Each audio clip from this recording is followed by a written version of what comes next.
What if doing the right thing got you sentenced to death? What if one simple act, something you've done your whole life, suddenly became illegal?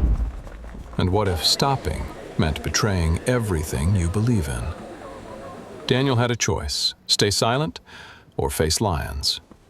He chose to pray anyway. The kingdom of Babylon had changed hands. A new ruler sat on the throne, King Darius. Powerful, strategic, watching everything. To control the vast empire, he appointed 120 leaders, and over them 3 high officials. But one man stood out: Daniel. He wasn't young anymore. His hair carried years of wisdom. His eyes were calm but sharp. He had served kings before, and somehow every time he rose, not because he chased power, but because he was faithful, reliable, honest, different. And the king noticed. So much that he planned to put Daniel in charge of the entire kingdom. And that's when everything began to change. The other officials watched from a distance. Their smiles were fake. Their whispers were quiet. "Why him?" one muttered. "He's not even one of us," another said. They searched for something, anything, to bring him down. Corruption? Nothing. Dishonesty? Impossible. Secrets? None. Daniel was clean. And that made them angry, because they knew, if we can't find something wrong with him, we'll have to use what's right about him. One of them leaned in and said, "The only way to trap Daniel is through his God." Silence. Then, slow smiles. A plan was forming. The officials gathered and approached the king together, confident, smooth, united. "King Darius, live forever," they said. The king nodded. "We've come together to suggest a decree, something strong, something that shows your authority across the entire kingdom." The king leaned forward. "Go on." "For the next 30 days, no one should pray to any god or man except you, O king." A pause. "If anyone disobeys, they should be thrown into the lion's den." The king hesitated. It sounded extreme, but it also sounded powerful. A kingdom united under him, no divided loyalties, no distractions, just loyalty. And pride whispered louder than wisdom. So he agreed. The decree was written, stamped, sealed. And in that kingdom, once a law was signed, it could not be changed, not even by the king himself. Word spread quickly. Markets grew quiet. Homes filled with tension. People whispered, "Did you hear? No prayers, not even in private. 30 days. And then, silence. Everyone waited to see what Daniel would do. Because everyone knew one thing. Daniel prayed. Every day. 3 times a day. It wasn't a habit. It was his lifeline. So what would he do now? Stop? Hide? Compromise? Just for a little while? The camera shifts. Daniel walks into his room. The window is open, facing Jerusalem, just like always. He pauses. He knows the law. He knows the consequences. He knows they are watching. And for a moment, everything is still. Then, he kneels, closes his eyes, and begins to pray. Outside, shadows move. The officials were waiting, watching, hoping. And there it was, Daniel, praying, not hiding, not afraid, not stopping. One of them whispered, "We got him." They rushed to the king. "Did you not sign a decree," they said, "that anyone who prays to any god or man except you will be thrown into the lion's den?" The king nodded slowly. "Yes, it is law." They stepped closer. "That man, Daniel, has ignored you." The king's face changed. "Daniel?" he said quietly. "He still prays, 3 times a day." And suddenly, the king realized this wasn't about loyalty. It was a trap. And Daniel was the target. All day the king tried to find a way out. He paced, he argued, he searched for loopholes, but the law was unbreakable, signed, sealed, final.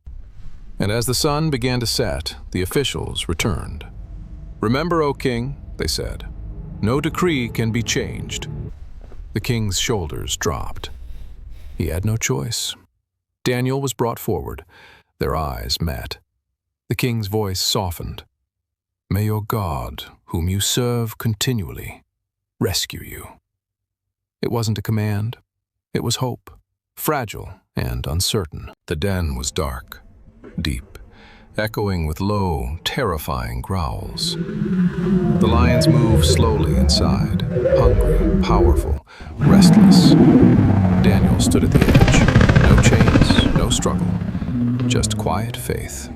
Then he was lowered in. The stone rolled into place, sealed.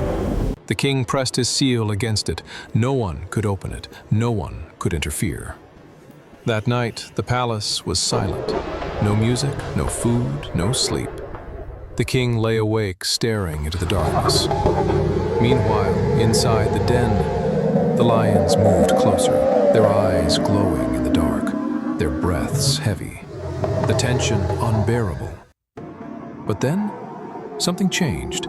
The air shifted, the growls softened, the lions stopped, as if something or someone stood between them and Daniel. Daniel stood, unharmed, not by strength, not by chance, but by a presence greater than fear. The night passed, slowly, quietly, miraculously. At first light, the king ran. No guards, no ceremony, just urgency. He reached the den and shouted, "Daniel, servant of the living God, has your God been able to rescue you?" Silence. A moment that felt like forever. Then, a voice. Calm, steady, alive. "O king, live forever." The king stepped back in shock. "My God sent his angel and shut the mouths of the lions. I was found innocent before him and before you." The king's face lit up with relief. "Pull him out," he shouted. The stone was rolled away. Daniel was lifted out. Not a scratch, not a wound, not even fear in his eyes. Because he trusted completely. The king's joy turned to anger. The men who had accused Daniel were brought forward, and the same den they planned for Daniel became their own fate. Then the king made a new decree, not of pride, but of truth. "To all people of every nation, I command that you fear and honor the God of Daniel, for he is the living God. He rescues, he saves, and he delivers." And Daniel? He didn't just survive, he continued to rise. Because faith doesn't just protect you, sometimes it elevates you. Now think about this. Daniel didn't face lions because he did something wrong. He faced lions because he did something right. And maybe your lion's den doesn't look like that. Maybe it's pressure. To stay quiet about your faith, to blend in, to compromise just a little. Maybe it's fear. What will people say? What will it cost me? What if I lose everything?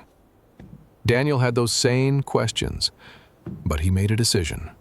God first, no matter what. He didn't wait for the outcome to trust. He trusted before the miracle. And that's the part most people miss. Because real faith isn't proven when everything is safe. It's proven when everything is on the line. So the question is, what would you do? If standing for what's right could cost you everything, would you stay silent? Or would you keep praying anyway? Because sometimes the greatest miracles don't happen when God removes the problem. They happen when he meets you right in the middle of it. Just like the den, just like Daniel, and maybe just like your life right now. Stories like this remind us that we aren't alone. If you enjoyed this animation, subscribe to Aura Scripture and share it with someone who needs encouragement today. It takes a long time to create these videos, and your support truly goes a long way. Thank you.